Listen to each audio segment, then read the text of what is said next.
Let's get it on.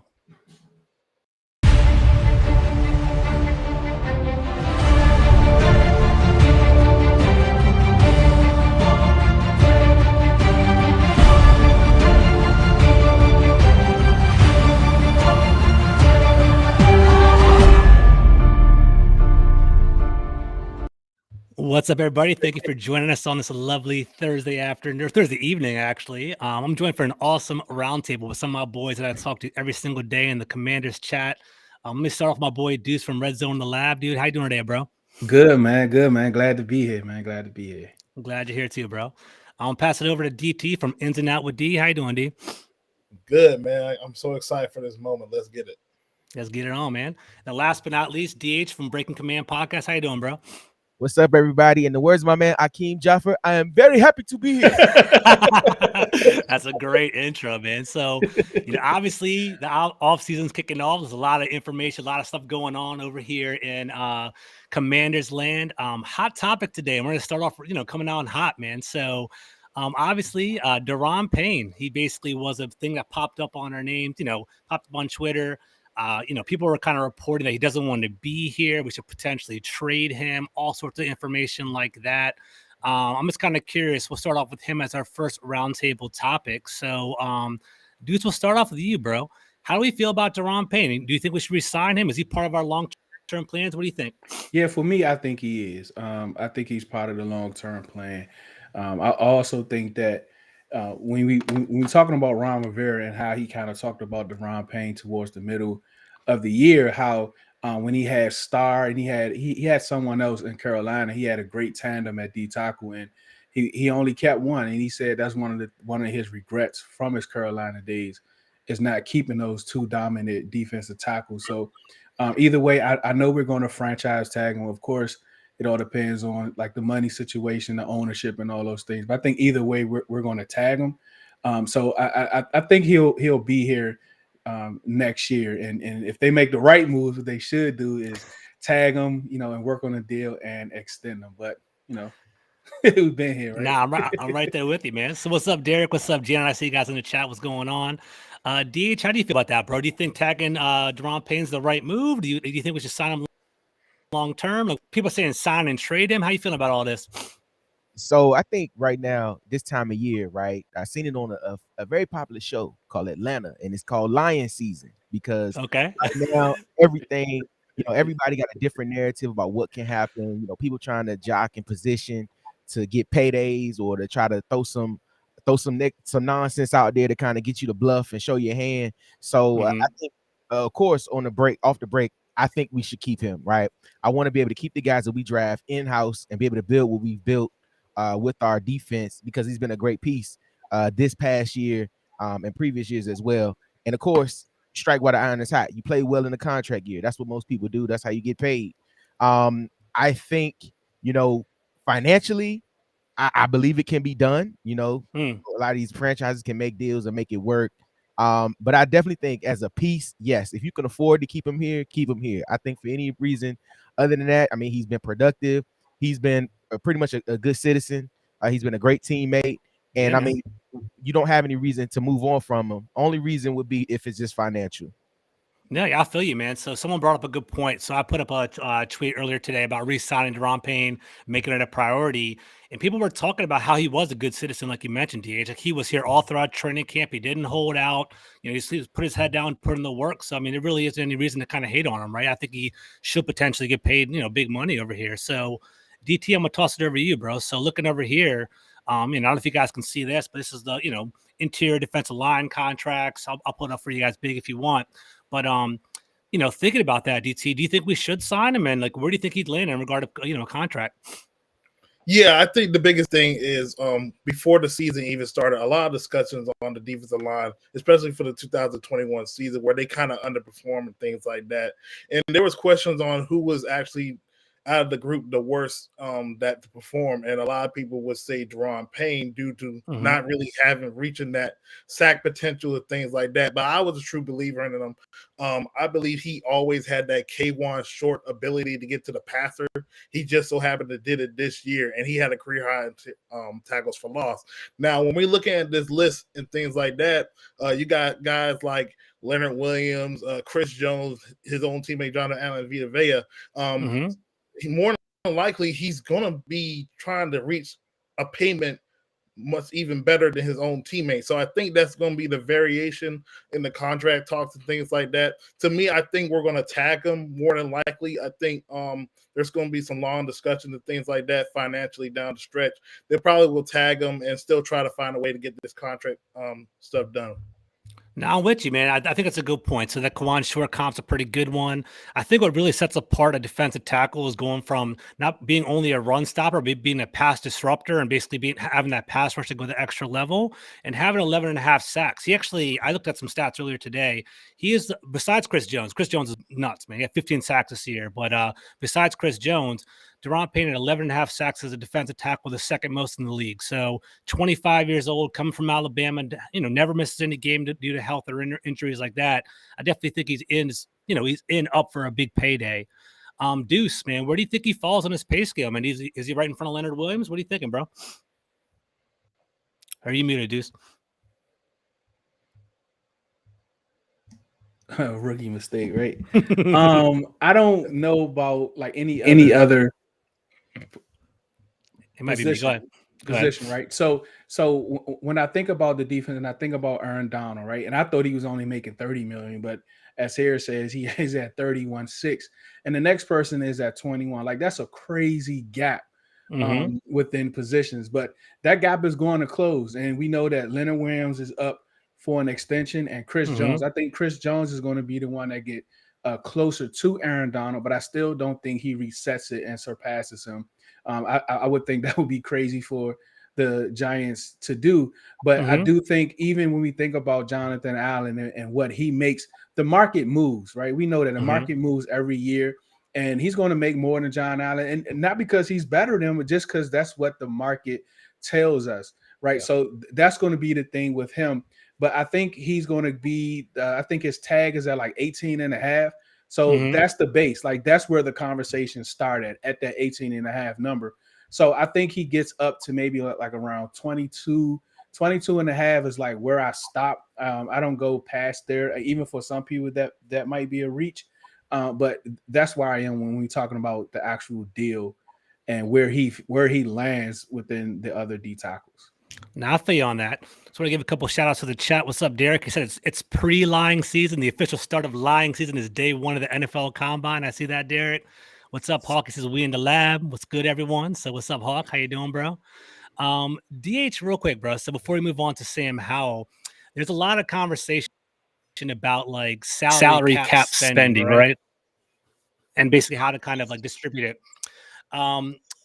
What do you think about when it comes to putting too much in the whole defensive tackles? We already paid, John Allen. Like, do you think there's any merit to that? Like, do you care about that by any chance? Like, how do you feel about the whole, putting too much money in the D tackles? So I feel like, they kind of forecasted this by drafting Fedarian Mathis last year. But the one thing about the Commanders, and I try to tell this to a lot of folks, that if there's one thing that we do well is draft defensive line. Right, we don't really miss with that. So to be able to get production wherever they are in the draft at defensive line has always worked out for the team.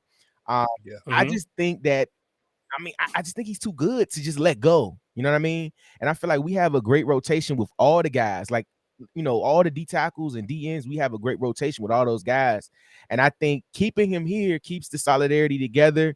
It can kind of allow you to slow walk for Fedarian Mathis back into the fold, and then give you just some crazy matchups and lineups that you can have with your front four on every down. Like literally, like every down you can have somebody different. And as a career offensive and defensive lineman, we get used to repetition, right? When you playing guard, you playing tackle, you get used to going against the same guys for multiple snaps a game. When you're able to switch it up on defense and bring different guys in and different situations, and really can cause some chaos, especially to some of the younger offensive linemen that they will be going against. I think it's just I think it's a great tool to have in your bag. And if you can afford to keep that tool in your bag, I mean, you got to keep it. Now, I love that. That's a great perspective, right? So that I didn't really even consider that. So I love that perspective, DH, is keeping the defensive line fresh, right? You can have Daron Payne, Jonathan Allen. You can definitely rotate them in.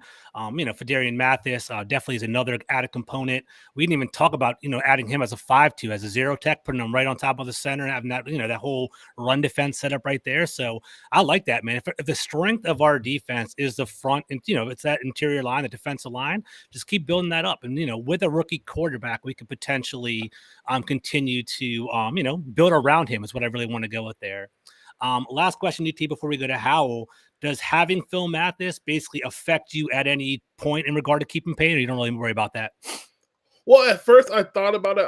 I really saw it when we drafted him as the insurance guy in case Daron didn't live up to the expectations in the season. Mm-hmm. But the injury came in and Daron even balled out. But I also think now that if we potentially bring Daron Payne back, just think about the defensive line right now. You'll have a Chase Young healthy. You'll have Jonathan Allen and Daron Payne back together with Montez Sweat. But then you're looking at your backup defensive line. I think this might be just as good as the guys up there, man. I mean, look at it. James Smith-Williams, a 7th-round pick. He has played very good. You have Casey Toohill. He just getting around. And you still got Shaka Tony out there. Still a young guy with some speed to himself. And just think about this, too. You got Fadarian Mathis, and you also picked up John Widgway, 2 rookies on rookie deals, and replaced Tim Settle and John Ioannidis. And I really felt like we did not miss a beat when we had those 2 guys, because them 2 guys in the draft, they were like 2 and 3 in the draft in terms of their technique and how they play the game. We actually did better this year, in my opinion, right? John Allen and Daron Payne had a career year, so I definitely think it's a step up. All right, so let's kind of pivot a little bit. I want to give a shout out to the chat real quick. My boy, I Love Weed, one of the best names on YouTube. He's my Cowboys follower. He's always on here. He's always hyping me up. He said the Commodes need a coach. Ron, not it, just like my guy KM. So he's hating on Ron, so can't really hate on that. Let's take a look over here. Steven from our chat, re-sign Payne. I'm all about that too. I agree with you. And then I Love Weed one more time. He says, we handed you Ridgeway. So, I mean, thank you for that. I appreciate that. Good looking out, man. I think it's a good addition for us over here. All right, man. So let's kind of pivot, right? It's, one more month until the draft. We have a lot of talk coming up. You guys will definitely be on. We'll talk about it one more time. But Sam Howell, right? So it was funny. I listened to the John Kine podcast. DH is a fan. I can tell right now. Basically... So, I was thinking about it, listening to John Kine's podcast, and, Jordan Reed, who I respect a lot. I think he actually is a very intelligent and awesome scout. He had an honest assessment on Sam Howell. This is what his opinion was. Some people say that he wasn't necessarily prepared for the podcast. He wasn't on his A game. I don't know if y'all agree with that or not. But Deuce, we'll start off with you. We haven't heard from you in a while. This was the tweet that I put out, and I'll read it out loud. Jordan Reed said, I view Sam Howell as a QB2 in the 18 to 22 range. His ceiling would be QB 15 to 20. Think Andy Dalton in his prime. I don't see him reaching Dak level. How do you feel about that? Is that an insult to him, Deuce? Do you think that's a fair assessment? How do you feel about all that? Like, anytime we're comparing players, and one of the things we were talking about yesterday is comparing players based on body type. Like, don't tell me he fits this mold because the body types is the same.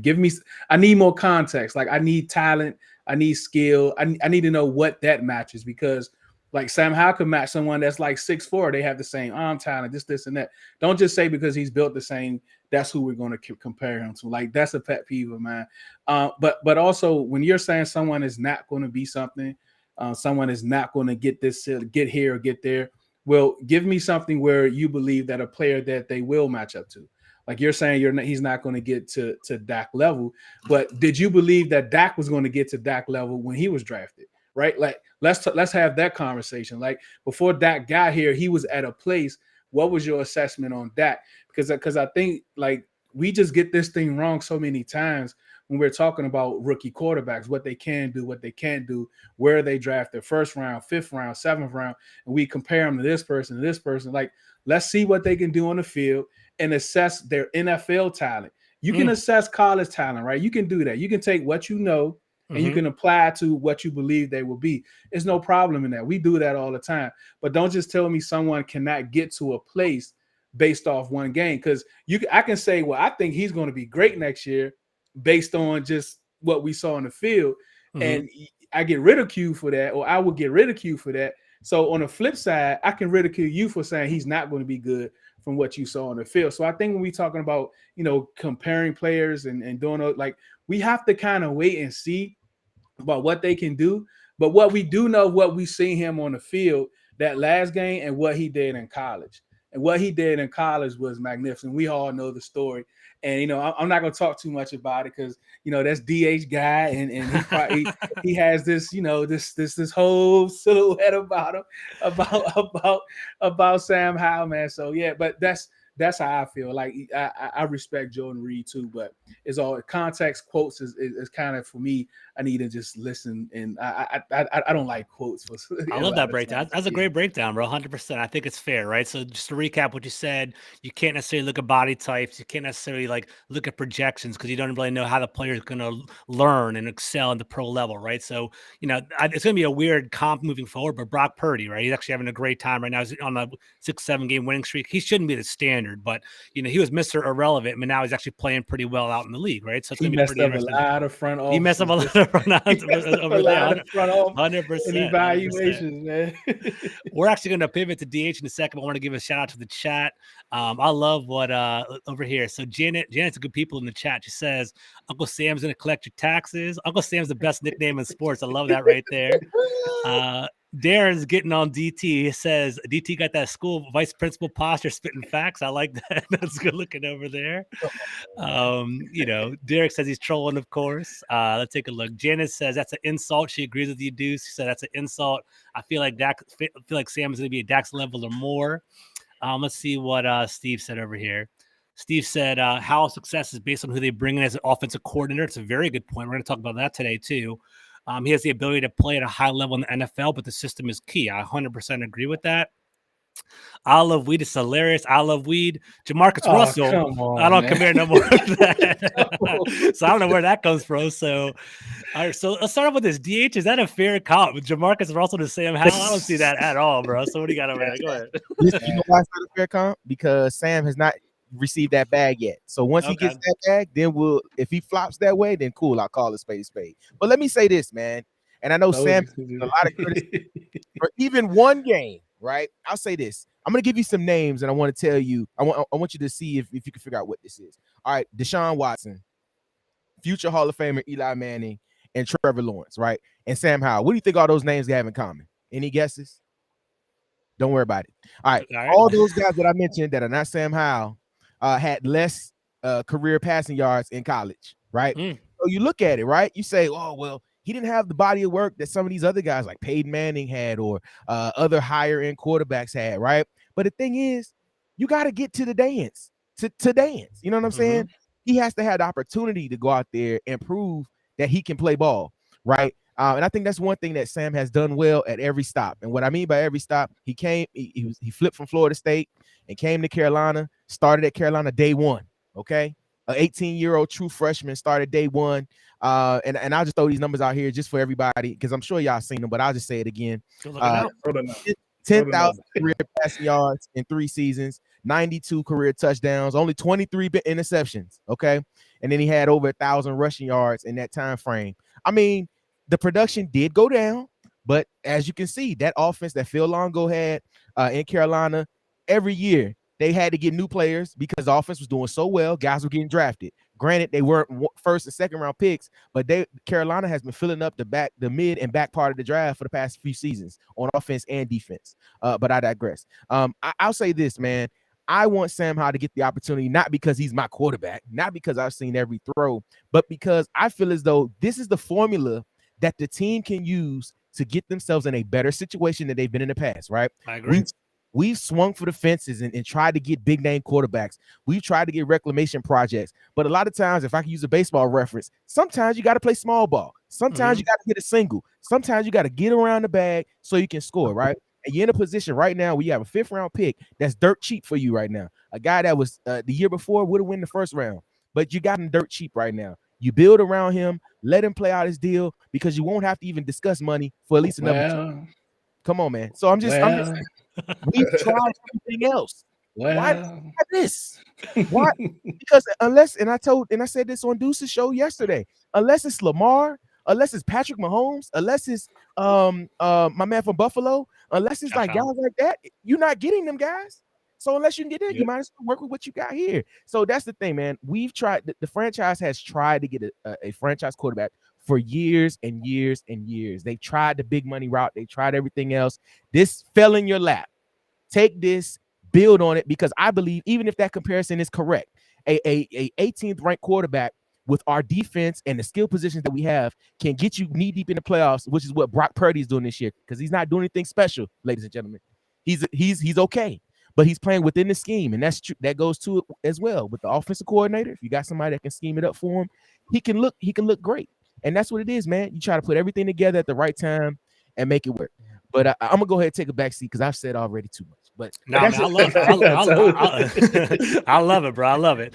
I think you're right, man. I think the winning formula in the NFL is to build around a rookie quarterback, right? You got to get that rookie quarterback deal. You build up the talent around them. You build a solid team, and then potentially you drop in a quarterback later on the road if your rookie doesn't work, right?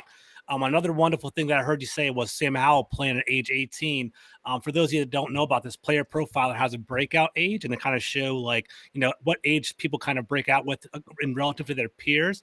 There's a strong correlation to like the younger you are. If you're thriving at a younger age, you're more likely to have success as you get older, because think about it, bigger bodies and people that are your peers that are older than you and things like that, more experience. If you can thrive younger, you're more prone to be successful in the future. So I like that, man. So it's good looking out. DT, man. So what are you thinking, bro? So Sam Howell, are you worried about that comps? Is he the QB of the future? How do you feel about him? Well, the thing about the comps, right? They usually point out to what they could potentially be, what they probably can fall into. And a lot of people have always said like the Baker Mayfield or like Case Keenum, like he could be those type of guys. But, I think the strange thing about it is I just need to see him play. And, 19 pass attempts is not enough in the National Football League to let you know what type of player he is. Now, this guy we all know, he came from North Carolina. He was supposed to be a first-round pick. Things probably didn't go his way, probably in the draft process. I don't know what went wrong in the draft process, but a lot of the guys also said, Jordan Reed and Matt Miller, they said they projected him as a day 2 guy, but the Commanders got him on day 3. That's probably the biggest value you probably have ever seen that this team has done, especially for a guy this talented. And I think the conversation with everybody is like, yeah, we still need to go get a quarterback and things like that. Well, if this guy was drafted on day 2, we would be way more excited about giving him an opportunity to flex his muscle and be the guy. But because he was drafted on day 3, now it's like, I don't know, man. I mean, have we really seen a 5th round quarterback? But let me give you these numbers in the NFC. Numbers, let's go. Let's go with the numbers, man. I mean, look at how many sacks are like 2nd, 3rd, 4th, 5th round. Like these guys are starting in the NFC, and all the gauntlets, all the juggernauts are in the AFC. So I'm looking at the NFC right now. I ain't got to deal with Patrick Mahomes and Josh Allen, Joe Burrow putting on 40 points. I'm sitting in my room crying because I'm like, oh my God, I'm trying to get a quarterback. A young guy with a good amount of players around him that he can probably play up to his potential, just like at North Carolina. He has 3 wide receivers, potentially 4 if De'Ami Brown gets some burn. You got some young tight ends that could get some shots. 3 running backs. I don't know what they're going to do with J.D. McKissick. That's a conversation for another day. And you just improve the offensive line. We have something we can do. The biggest key for Sam Howell will be who will be the offensive coordinator that can cater to his strengths, to the weapons, and try to help him not make the most mistakes out of themselves. I think this team is set up to get in the playoffs next year. Me personally, I know people's trying to see it as a lame duck season, but there's so much parity in the NFL right now with so many things going on. The Dallas Cowboys, the Bears are number 1 pick, things like that, Justin Fields and things like it's so many moving parts. And even Aaron Rodgers, we don't even know what's going to happen to Aaron Rodgers this offseason. There's going to be a chance for this Commanders team to get a chance in the playoffs. 100%, bro. What I liked about your first point was Sam Howell, 5th-round pick. It changes expectations. I actually think that's a good thing, right? I think like if he was a first or second, if he was a 2nd-round pick, 1st-round pick, there would have been a lot of pressure to put him in and to play him and to give him that game time. And like if he struggled, get on him a little bit, right? I think being a 5th-round pick, there is a little bit of a leash to let him grow, to watch him unfold a little bit, and I kind of like that. I think that's going to be more healthy for him long term. People kind of hate on the fact that he made a sat all year long, but maybe that was what he needed, right? Like we've never been patient with the quarterback in DC. We tend to throw them in first couple weeks. When things start losing, we put him in there. It's a bad situation for him. So we'll see how it all plays out. And I'll add this too. I think the thing about people getting mad about him sitting, like when Patrick Mahomes sat, they're like, why did Patrick Mahomes sit? Even though he had Alex Smith, it's the little things when it comes to being a quarterback in the NFL. Like Patrick Mahomes, when he got in the NFL, he didn't know how to take a snap under center.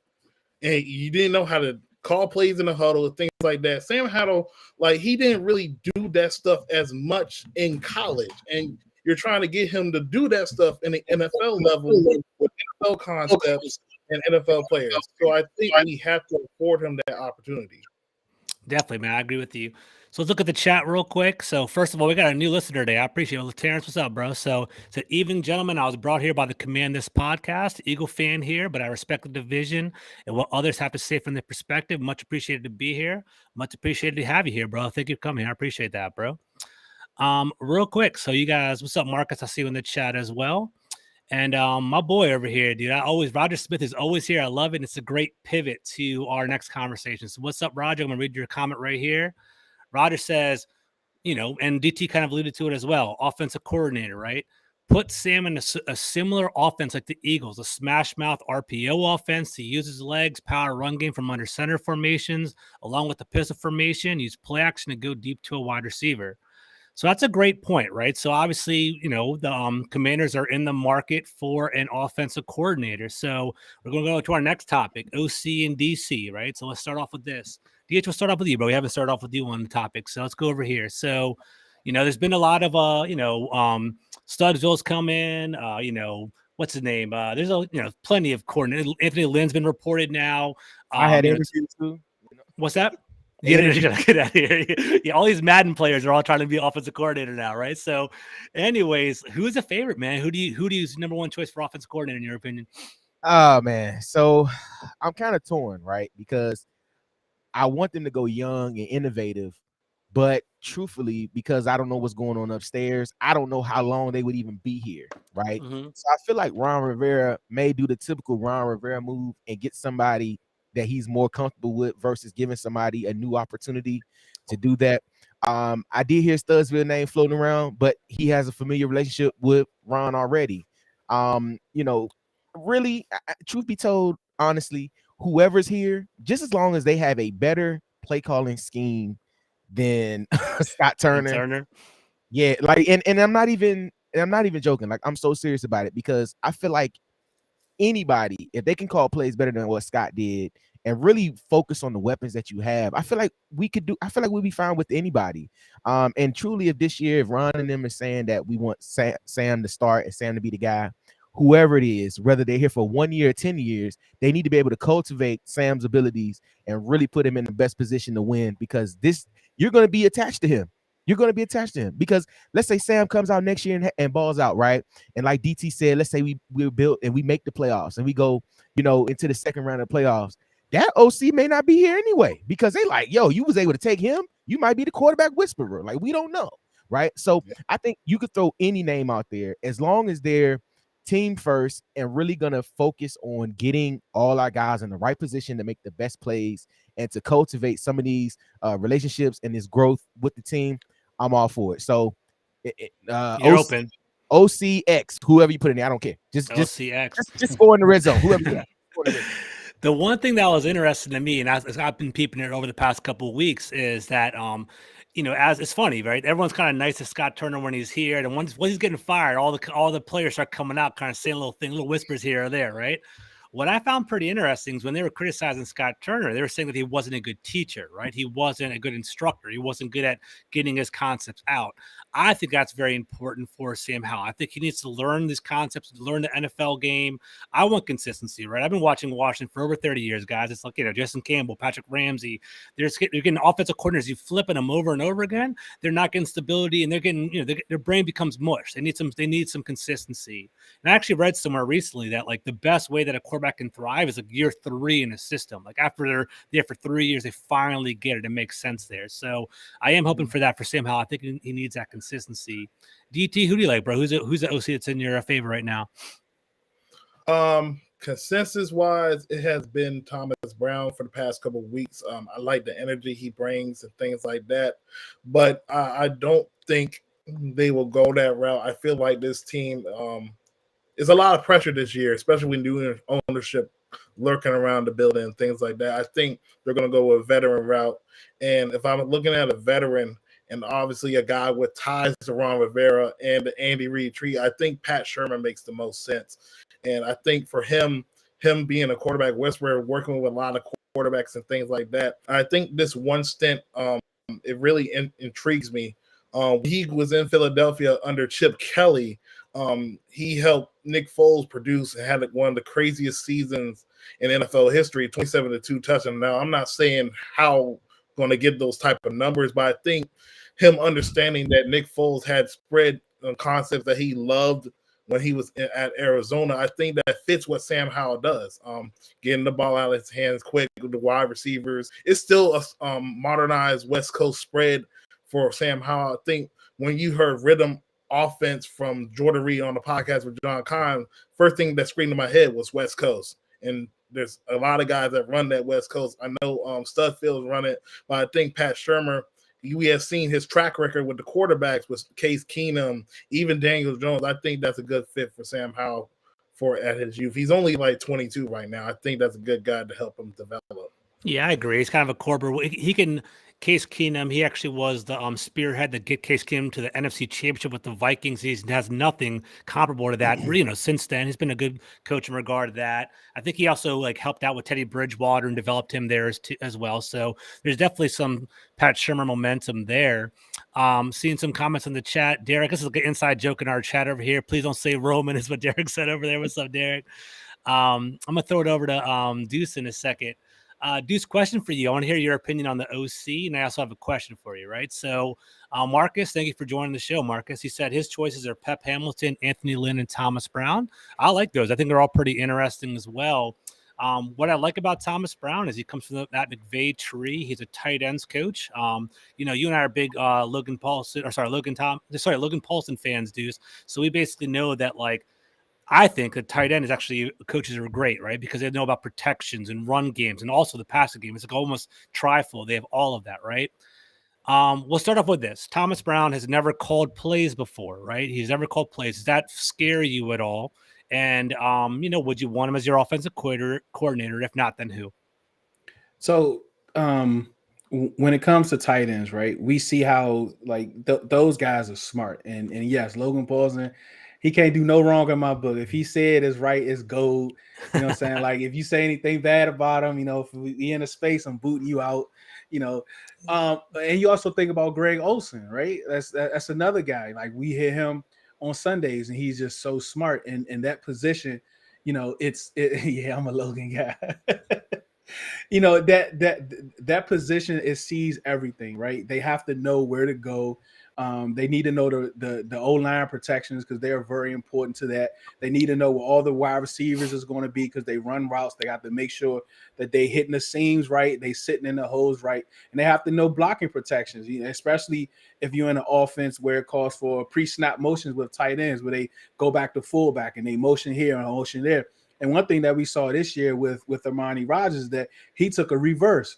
You know what I mean? So the tight end position is very important. Now, to say this about Thomas Brown and with our fan base, right? And I kid with some people is that no one was saying nothing about Thomas Brown until they put the hype video out. Right. Remember? That's a good point. Remember the hype video? Nobody was talking about Thomas Brown until they put the hype video out. And all we need is all other 31 tight end coaches to put out hype videos, and that's who we want on our team.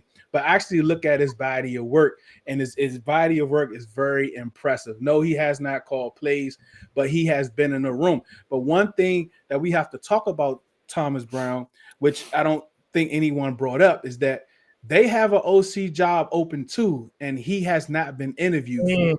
Now, why is that? Right? Why is that? So that's something that we have to think of, because we know McVay, he's loyal, he brings people up, he does things just like with Shanahan. Like they like to hire and promote from within for the most part. That's why San Fran gonna have a comp pick for like the next 3 years just because of their coaches, right? So, but that's something we have to think about. Why hasn't he have an interview? And it's not like the Rams in the playoffs, right? They could just, I mean, his office is right down the hall, I guess. You know what I mean? So that's something to think about when we think about Thomas Brown. Now, like for me, ever since they fired Scott Turner, right? Sam 48 said it was 11 people, only a few that we know of actually came out and said they expressed frustrations with the offense. And I thought that was kind of strange coming from a Ron Rivera team, because that's really never happened before, right? So I when that happened, I said, oh yeah, he's done. I always want to be enemy, and this is the reason why. I love being enemy. The reason why is that for this job, I always thought it's going to be someone that's willing to take a 1-year rental to improve their resume for the head coaching market, or to improve their candidacy for that pool for 2024. And when you think about Bieniemy, what's really not checked, right, is does he call plays? Andy has told people he called plays. He's telling them he called plays. No one believes that. So that's the last box that needs to be checked. And who does Ron go to as a mentor in the NFL for coaches? Andy Reid, right? So he will know. And Bieniemy can come here. He has his offense. He has these great skill players that we have, and there will be no questions about who's running this offense, because Ron is a defensive guy. So it's going to be Bieniemy. I think he could come here. He can be successful running the offense, even if we don't win, even if the ownership comes in and they fire everybody, whatever the case may be. He can still show that, hey, look, this is the last box. It's checked now. Now let me go into this head coaching market, and I shouldn't have any questions. I'd love that, right? I think Andy Reid is one of the most, I think he's a Hall of Fame coach, to be honest with you. I heard an awesome stat the other day. He's taken his team to 10 different conference championships, 5 in each league, right? 5 straight with the Kansas City Chiefs, and 5 with the Eagles, right? So taking a piece of that branch is definitely the way to go. George, and look, he shows no emotion on the sideline. Yeah, that's true. that's a knock on Ron. We always hear about that about Ron, right? So that's interesting. But it's like I love that. I think like Andy Reid and Ron together, they're close. I think they definitely pick each other's brains right there. So I like that. That would be a good opportunity. So I hope he jumps on it. And I think from what I understand, the only time we could ever interview him would be during that whole Pro Bowl week. Like it would be after this week. It'd be next week because they have that time off. So that'd be pretty interesting. Let's do a couple questions real quick, then we'll move on to our couple, last topic or so. What's up? Steven is in the chat. He said, good talk, gents. I appreciate that. DT, I'm going to throw a curveball at you. I don't know how you feel about this one. Marcus in the chat. He says, I trust Ken Zampese to work on Sam Howell's game. How do you feel about that? I do trust Ken Zampese to work on Sam Howell's game. I think his track record speaks well. And I think, to me, in my opinion, even though we interviewed Zampese, in my opinion, I feel like Zampese doesn't really want to be the offensive coordinator. I think he's very content with working with young guys like that. Anytime you have 2 vet quarterbacks like Taylor Heineke and Carson Wentz, and you have a young guy like Sam Howell, who at the time was 21, you can take your time and mold him, get some extra time, work with his footwork, and show him how coverages are being shown to these players and things like that. And I think he's one of those guys whose track record speaks for himself. I mean, he even had Baker Mayfield looking good. Now, I know he's been bouncing around the league and stuff like that, but anytime you are pushing and making these quarterbacks exceed their expectations, I think that's really a good thing for a guy like Sam Howell. Gotcha. Go ahead, DH. Gee, let me just add this, man. I think this hire could be very important to how the future of the franchise goes, because I've been on the boat of, I feel like the only way Ron Rivera and staff stays unless it's a deep playoff run, right? But if not, if you have a hot coordinator, somebody like a Byron Leftwich or somebody like Bieniemy, if you have a smart new ownership group that comes in, they may be more apt to keep one of those guys, especially if we perform well next year. Because like, and the fact that Byron Leftwich got fired is ridiculous, right? The Shannon Sharp said it best. Tom Brady fails and everybody else get fired. That doesn't make sense. Like, he should be the coach of the Jaguars right now, but he didn't take that job because he wanted full control and they wasn't going to give it to him. So somebody like that, I feel like it's more than 1 year for him. Somebody like Bieniemy, I feel like it's more than 1 year with them. I feel like if they come in, it could be like a coach and waiting type situation, unless we just play well. Because I've always felt like we've been talking about this recently that Ron Rivera, he's not and correct me if I'm wrong, but it doesn't seem like he's an X's and the O's guy anymore. Ron Rivera is a great leader. Like, he's a leader. Culture guy. He is like he can probably mediate when things are going down. He's a guy you look to, but he has position guys that can, coach and do everything for him. So I feel like the front office is already in place. I feel like that may be something as well. Like, Ron is so well liked around the league. He might just could be like, look, if the enemy's in here, like, Eric, I'm gonna give you the reins. I'm gonna go upstairs, continue to be the VP and player personnel stuff, because I want to see this front office really get a chance to like have a couple more drafts under their belt, because Martin Mayhew, I'm a big Martin Mayhew guy, and Marty Herney, they've done some things well in the past. They've also done some bad things, but I feel like they need a full cycle of 3 to 4 years of the front office to actually get their guys in and make some of those mistakes that Ron Rivera has been allowed to make already. You know what I mean? No, I feel that's a good point, right? Go at the whole Bruce Arians realm, right? He basically did that in Tampa Bay. He basically he pivoted and he gave Todd Bowles an opportunity to be a head coach. I can definitely see that there.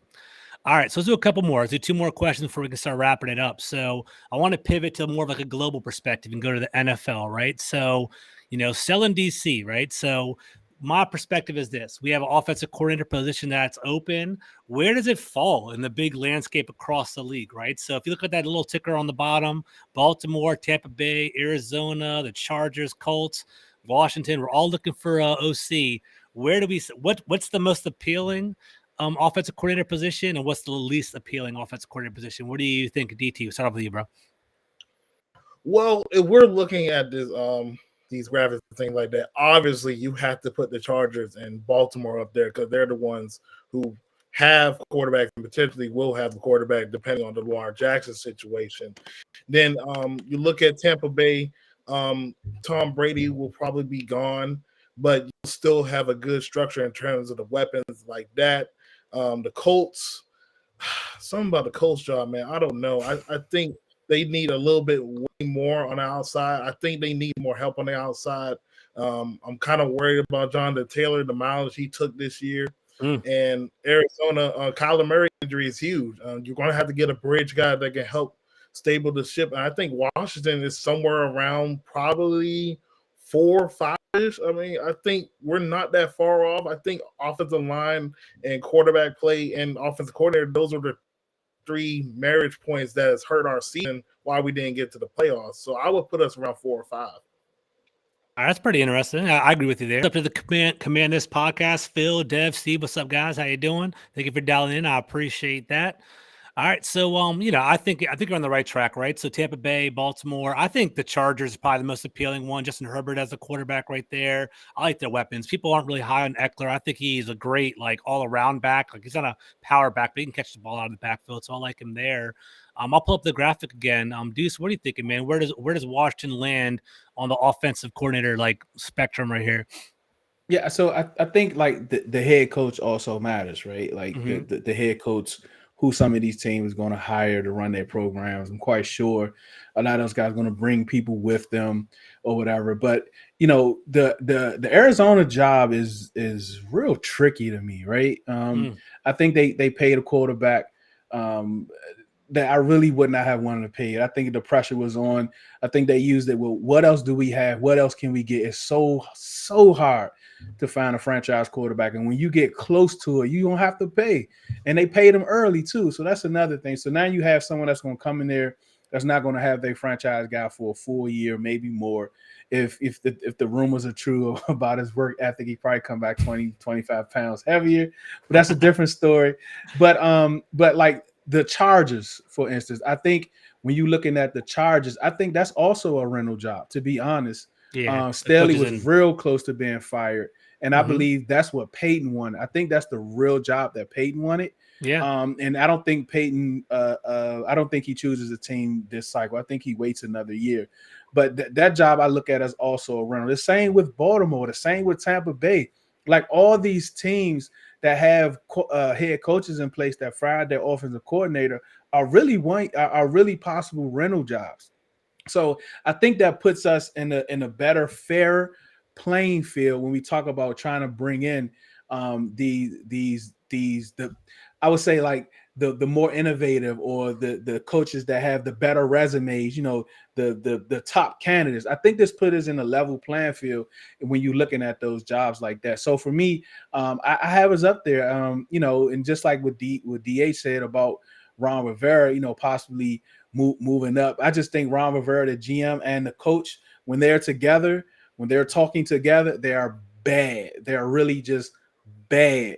I think Ron the GM is better.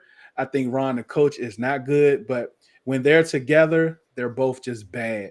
But appealing, I think we're up there, man. I really do, because I think we're on a level playing field. Because I think most of those jobs you look at it as 1 year rentals. That might be why it's taking so long to actually fill these positions. They got fired for a reason, right? Obviously, that they did something wrong, right? And on top of that, They got fired. And then on top of that, you know, we have some good skill position players. You know, we have Jahan Dotson. You know, I can't wait to see him year 2 and having a full 17 games right there. Terry McLaurin, we know he's a beast. Curtis Samuel, Brian Robinson, a full season. It'll be interesting to see that out. So before I throw it over to DH, let me kind of look at the chat real quick. Our boy Steve in the chat, he says Baltimore LA Chargers jobs is the most interesting. Derek says Washington is 3 or 4, depending on how you feel about Indy. I think Indy's kind of a mess right now. I think there's a lot going on over there. I mean, George, even Baltimore, like what's going to happen with Lamar, right? If they tag Lamar and if Lamar's playing chess, they tag him, he go have that surgery. We're going to be right back here next year, right? So like even that job, like what happens with Lamar? Because if he's not playing, then that job is not so, you know, intriguing anymore. I'm with you. Our boy, and I don't want no success to come to the coast, but that's a different story. Yeah, I kind of feel the same way. I got the little vibe with me too. I feel you, bro. All right, so Terrence, one of our new listeners, he said definitely a few pieces away. Talking about the Commanders, I do believe that the franchise will adapt to whomever is the new owner, which I hope we have. To see what you guys have, get the players you need, and work off of that. If it fails, start over fresh. I agree with that. Let me pull up Roger. Roger's my boy. Roger says, I want all of them gone. Ron, both the Martys, the whole staff, and the front office. Ron isn't a good evaluator of talent. They're too slow to adjust. They are a day late and $1 short. Okay. All right. Roger's not pulling any punches at all. Steven, our boy in the chat, facts, Roger's chat. Facts. He's all hyping up Roger over here. And that's then nasty, Mayo. That is nasty work right there. All right. Nasty, and then over Mayo. here. And then he says, some might see this as a suicide mission, joining over the Commanders. All right, DH, real quick, bro. How do you feeling, man? So what do you think is the most appealing job, least appealing job? So if you look at every team you put on the graphic, right, Mm-hmm. there's either instability at the head coaching position or the quarterback position, right? Mm-hmm. And I feel like out of all those positions, we may be in the driver's seat because they're telling you Sam Howell's a quarterback, and we know that at least they might let Ron Rivera finish his full contract, which would be this season and the following season. I feel as though the worst job is the coach job, and Deuce right there with you. We lock and key with that, brother. I think the Colts are in disarray, and I think a lot of it gets covered up because they just don't care to talk about Jim Irsay as much as they care to talk about us. But I think he's done some things that have been on Snyder level that I'm sure it's another conversation for another day. But I think the coach situation is in disarray. Yeah, that part. the situation is in disarray. And you look at it, I mean, you just look at the trajectory of both franchises, right? The Colts had their glory years, which were recent than ours were, but they've been trying to hit the quarterback thing for the past couple of years as well, and they've been missing as well. I think if you had to put us between those two, I think we're the better destination. I feel as though we have a all-around better team than the Colts. They have a better building, I'll say that. but we're a better squad. So I think with all those teams, there's a lot of instability at the quarterback or the head coaching position. Even with the Rams, those situations, like, is Baker going to be the guy next year? We know McVay is going to be there, or he may be there. He may change his mind next week. But is Baker going to be the guy? With the Chargers, like Deuce said, is Staley going to be a 1-year rental situation? Because I just knew Staley was going to get fired. I knew. I tweeted it and I pinned it. I was like, Staley going to get fired after this game.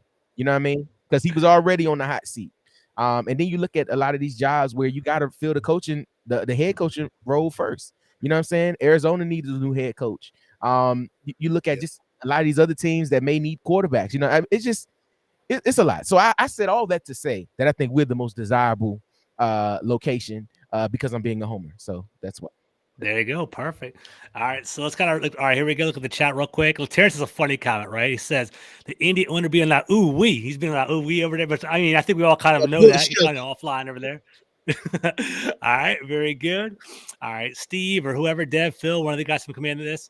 DH's picture hanging job is appealing to my OCD. That's a fantastic job. Thank right you, there. man. So cool. I agree. It's sharp. It's sharp right there. Thank you, perfect. All right. Let's try to get this done. I want two more questions to get this done under an hour, right? So let's not knock us out real quick.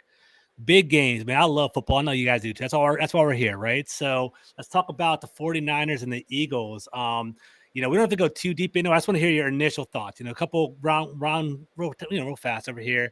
DT, man, who's going to win this game? To me, this game is going to be like underratedly a defensive juggernaut. I think these guys, they're going to come in this game. They're going to knock each other silly. I think the key factor will be obviously which run game gets going a little bit better. Obviously, we know what's Kyle Shanahan do. He shows you one play, and then he runs it multiple times in a different variation. And then where the Eagles, their offensive line is really legit. I'm going to be keeping my eye on the interior for the 49ers. They're good, but I don't think they are Jonathan Allen and Daron Payne good. I think that's going to be a big matchup for me to keep my eye on, especially for the quarterback play. Which quarterback doesn't make the big mistake and which try to do themselves to get the win? And to me, I think the 49ers, they're a little bit more complete. I think they're going to make some plays against Jalen Hurts and them. And I got the game 26-20. Okay. And so the Eagles are going to win 26-20. What you said, right? The 49ers will win 26. 49ers. All right. Interesting. Okay. All right. Deuce, what are you thinking, bro? For me, I think it's going to be it's not going to be a defensive game. I think it's going to be some great defense played, but I think Philly's going to be able to put up some points. I think their O-line is good enough to really test that secondary of the 49ers. The one thing that I caution Philly is to really pay attention to their RPOs and Hurts running the football. I think they need to really game plan for that. I think they need to put him on some type of restrictions during the RPOs, because one thing the 49ers linebackers, they are fast and they hit as well as they safeties. And if he's upright, they're going to put the pads on him continuously, because Brown, after that game, even during that game, Brian Robinson was taking a beating. That was like his welcome to the NFL game right there, because they put a beating on him. They were doing things like laying on him, like putting shoulder pads on him right before he hit the ground. I mean, they did that and that was game plan. That was game plan for them. That's that gray area dirty play, but that's smart play. That's what you're supposed to do, man. That's what you're supposed. That's in a division game right there. You had Andrew Norwell and Trey Turner as well. Let's be real; they were on the ground. No. It wasn't really about like getting holes or anything like that. It was just like when they hit him hard, and they were laying on him, right? And I think that's what's going to happen with Jalen Hurts, is that they're going to put pads on him. Those guys are extremely fast. Their change of direction is elite.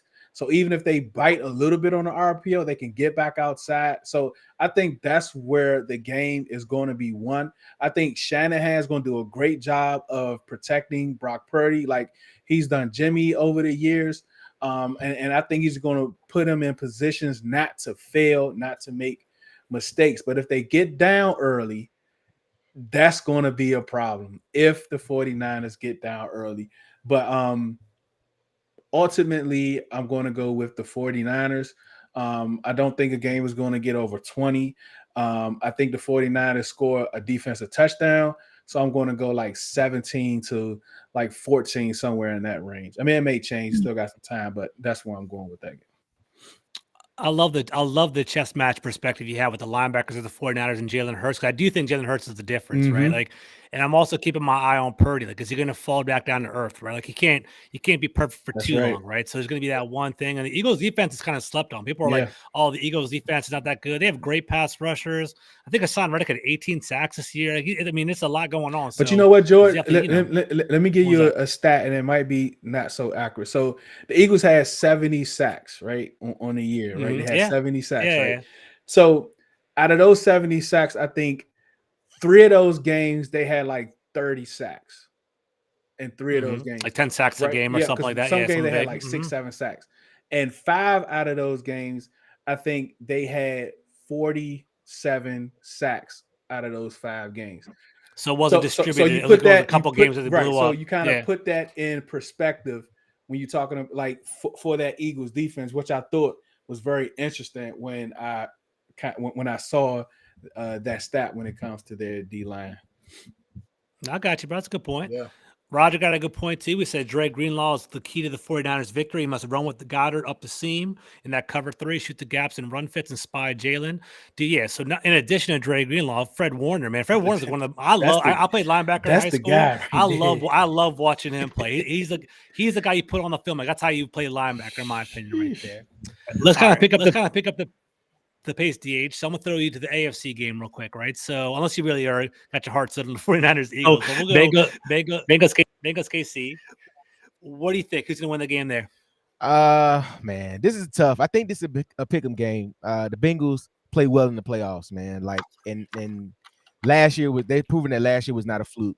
They're definitely a January team. They play well down the stretch. I think it's a push, man. I think it could go either way.